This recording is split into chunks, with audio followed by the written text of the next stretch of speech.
Cool FM, votre station de confiance pour tout savoir tout de suite. Beaulieu dans le retour. Alors oui, on va parler nutrition avec le Pavillon du Cœur et particulièrement avec Marjorie Demers qui vient d'arriver dans les studios. Bonjour Marjorie.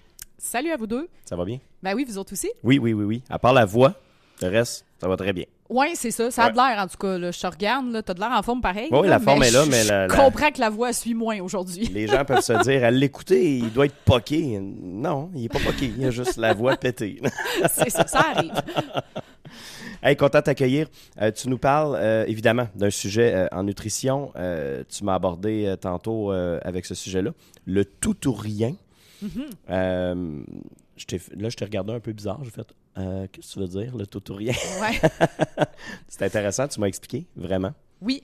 Ben c'est ça, dans le fond, la mentalité du tout ou rien, je dirais, c'est quelque chose qui revient quand même souvent en nutrition. Puis tu sais, c'est souvent axé sur le désir de vouloir bien faire, puis tu sais, de vouloir bien manger.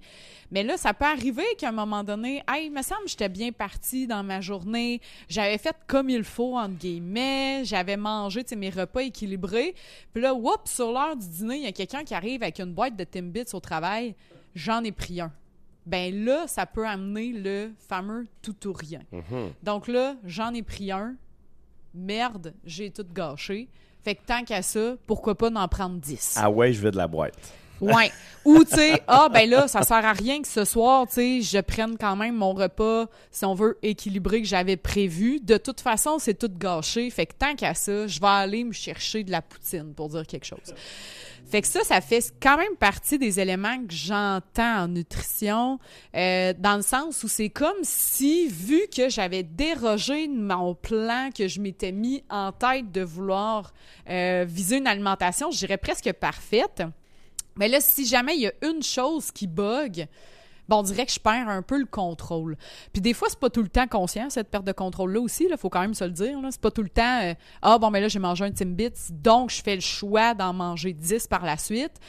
Mais des fois, c'est un peu provoqué par la restriction de j'aurais donc bien voulu ne pas en manger, puis j'ai pas été capable de résister. Fait que là, on dirait que, hey, le robinet, il est parti, puis là, ça y va à fond, Léon. C'est un peu comme un sentiment d'échec, en fait, peut-être. Là, entre autres. Oui, parce que... J'ai comme pas réussi à tenir ma restriction, alors... ouais. En bon français, fuck it. Oui, oui. Oui, effectivement, ça vient souvent un peu de là, tu sais, le désir d'avoir un contrôle, de se mettre une règle, puis finalement, j'ai pas réussi à respecter ça. Puis tu sais, pour utiliser le terme que les gens utilisent beaucoup en lien avec la nutrition, c'est j'ai manqué de volonté, là. En tout cas, ça pourrait être un autre sujet, là, à mon avis, là, qui n'est pas nécessairement un manque de volonté, mais vraiment, c'est comme là, hey, finalement, j'ai cédé à la tentation d'un aliment que j'aime manger, je me suis permis d'en manger, puis là, en effet, j'y vais à fond, je perds un peu le contrôle de ce que j'avais initialement prévu. Fait que ça, je dirais que c'est un peu dans le type de mentalité du tout ou rien. Donc, une journée où il n'y aurait pas eu le Timbits, ben j'aurais été comme dans le « j'ai pas dérogé pantoute ». Fait que je suis restée un peu dans le rien. C'est ça. Tandis que là, quand que je me permets un petit écart, ben là, c'est tout. On y va tout. Oui, exactement. C'est-tu un phénomène comme nutritionniste, toi, que tu observes quand même assez souvent, ce genre de réaction-là? C'est-tu répandu plus qu'on le pense? Quand même. Quand même, j'en ai beaucoup, moi, des clients qui me rapportent cette impression-là de perte de contrôle face à certains aliments, notamment. Puis, tu sais, on va se le dire, ces pertes de contrôle-là sont généralement axées sur des aliments qu'on va avoir tendance à classifier comme étant moins nutritifs, moins santé. Souvent, les gens vont aussi utiliser le terme cochonnerie, là, dans le fond. Qu'est-ce qui rentrerait dans cette catégorie-là? C'est souvent avec ces aliments-là que les gens ont des sensations de perte de contrôle. Et souvent, le réflexe des gens, quand ils se disent « Hey, ben, je suis pas capable de me contrôler, tu sais, si jamais il y a du chocolat ou des chips, ben, j'en achèterai juste pas. » Ouais. Fait que souvent, ben, ils vont s'imposer ce contrôle-là en se disant, ben, si j'en ai pas chez nous, si jamais j'ai envie de manger du chocolat puis il n'y en a pas de disponible, ben, mettons, les chances que je m'habille, que je prenne mon auto pour me rendre au dépanneur ou à l'épicerie sont quand même minces. Donc, souvent, je vais trouver autre chose. Par contre, ce qui est un peu dans le fond, qu'on mentionne peut-être moins, mais tu sais, je sais que j'ai déjà dit à la radio, ce qui provoque la perte de contrôle, c'est justement ce contrôle-là Le qu'on contrôle s'impose. lui-même, c'est ça. Exact. Effectivement. Fait que, tu sais, ça devient comme un peu touché parce que la solution que les gens trouvent pour éviter cette perte de contrôle-là vient encore plus accentuer le risque d'avoir des pertes de contrôle puis d'en avoir des moins contrôlés exact. en plus. Là. Plus tu t'interdis la chose, Oui. plus la chute va être grande, en fait. Là. Plus tu vas... Oui, exactement. Puis, tu sais, souvent, j'aime bien faire le parallèle avec la réaction d'un enfant. Dans le sens où si j'avais un enfant qui serait avec nous aujourd'hui en studio, on lui offre 5 jouets devant lui. Tu sais, on lui dit « Hey, t'as tous ces jouets-là avec lesquels tu peux jouer, sauf le camion rouge. Lui, t'as pas le droit de jouer avec. » Ça, j'y pas. Puis là, on sort du studio. Vous pensez que c'est quel jouet qu'il y a dans les mains en premier? C'est clair que c'est le petit camion rouge. Là. Ben c'est oui. un classique. Ben oui, Ouais. mais c'est un peu comme ça aussi que ça se passe avec notre cerveau. Tu sais, vu qu'on s'impose tellement, là, faudrait pas que je mange ça, faudrait pas que j'aille ici, puis il faudrait donc bien que je résiste. Ben au final, ça nous ramène tout le temps cet aliment-là en tête pareil. J'aime ça ton exemple, ton comparable, c'est une belle image. Ben souvent, c'est en se faisant des images comme ça qu'on est capable de mieux comprendre aussi. Absolument. Tu sais, ça vient d'où, puis ben oui, c'est vrai que l'enfant, dans le fond, serait comme ça. Puis tu sais, souvent, on a beau se dire « Ouais, mais moi, je suis un adulte, je suis capable d'avoir de la volonté puis de pas tomber dans le vice. » Reste que des fois, c'est plus fort que nous, puis c'est même pas nécessairement notre contrôle. C'est hors de notre contrôle que ça se passe. Là. C'est comme si le cerveau il prenait un peu le dessus là, avec ses instincts, à dire « Hey, comme là, ça fait tellement longtemps que tu me prives de cet aliment-là, là, puis là, je vais en profiter. Donc là, je vais t'en faire manger plus aussi. » Ah, c'est ça. Puis comment on pourrait ne pas basculer dans l'hyper-restriction? Comment on peut remplacer ce mode-là pour éviter la grande chute, en fait? Là? On voit que la perte de contrôle est engendrée par le trop de contrôle. Ouais. On s'en sort comment de ce cercle-là? Il y a différentes options. Je dirais, mettons, une personne qui me parle d'un aliment bien, bien spécifique. Puis, tu sais, je dirais, dernièrement, c'est drôle, mais c'est souvent arrivé avec le chocolat, avec mes clients, ou même des gens que j'ai vus dans des groupes, tu sais, qui me mentionnaient cet aliment-là en particulier. C'est tellement bon.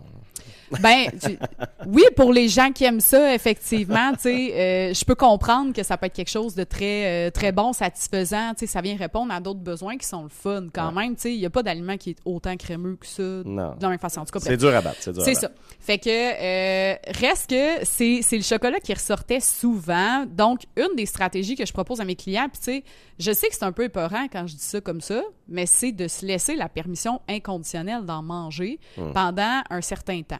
Mettons, souvent, ce que je dis à mes clients, c'est « Hey, on va faire le test, mais pour 2 semaines. » Fait qu'une permission inconditionnelle, on s'entend que ça vient avec le « toutes les fois que j'en veux, j'en mange. » Ça fait aussi en sorte que pour que je puisse en manger à toutes les fois que j'en veux, il faut que j'en aille aussi de facilement accessible rapidement. Donc, soit j'en achète pour en avoir dans mon garde-manger, j'en amène au pire une palette à mon bureau, puis... Ou sinon, tu sais, si je suis pas à l'aise avec le fait d'en avoir directement chez nous, si j'ai envie d'en manger à un moment donné un soir, ben je m'habille, je sors, puis je m'en vais m'en acheter. J'y vais en chercher, ouais. C'est ça.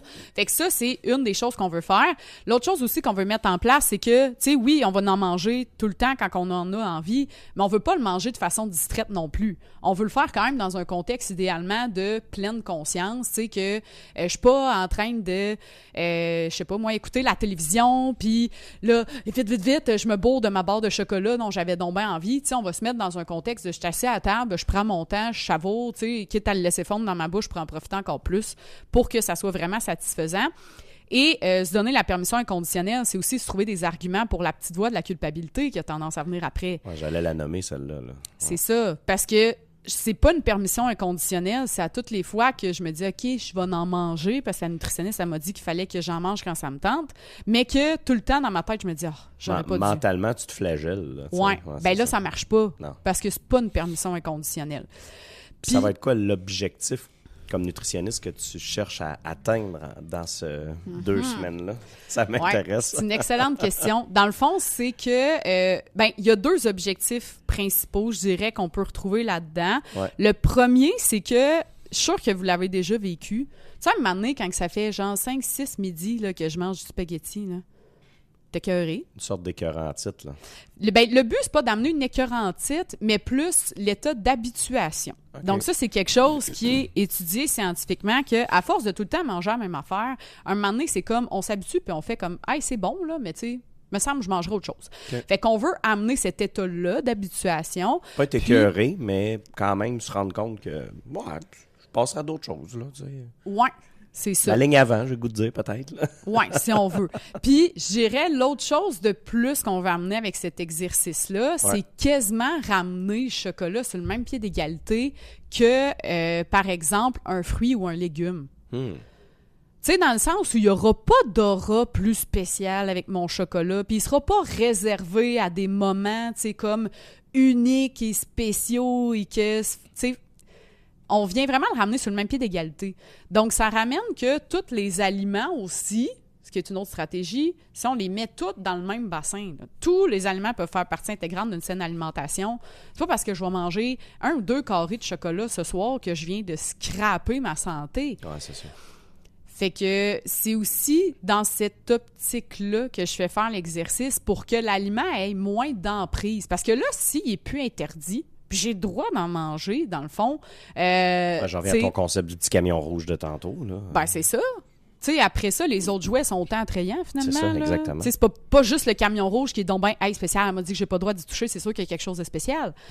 Donc, ça l'amène effectivement que, finalement, tout peut être là. Fait que, vu que j'ai aussi l'habituation qui va venir, oui, je vais encore aimer ça d'en manger du chocolat, puis ça va encore me tenter une fois de temps en temps, mais ça sera peut-être pas une envie qui va être omniprésente, puis qui va peut-être même me hanter. Ouais, c'est ça. Parce que des fois, il y a ça qui arrive, tu sais, hey, j'ai une rage, mais vu que je me dis qu'il faut pas que j'en mange, tu sais, je pense à mon chocolat pendant que je suis en train de manger ma galette de riz, ou que je bois ma bouteille d'eau le soir pour donc bien passer ma rage, parce que, tu sais, je veux pas céder. Ben, c'est pas une stratégie qui fonctionne vraiment à long terme au niveau de l'alimentation. Exact. OK, ben c'est intéressant. C'est le tout ou rien en nutrition. Exactement. Marjorie Demers du Pavillon du Cœur, merci de ce moment d'antenne pour nous éclairer avec tes antennes de nutritionniste quand même. On voit pas toujours ça de cette logique-là, mais toi, tu as des deux mains dedans au quotidien, puis tu rencontres tellement de gens qui ont besoin ou qui ont juste besoin d'accompagnement en nutrition comme ça. Là, ça ouvre les horizons. Exact. Une autre vision de la nutrition, je dirais. Ouais, c'est ça, exactement. À la prochaine. Merci. Bye. À la prochaine.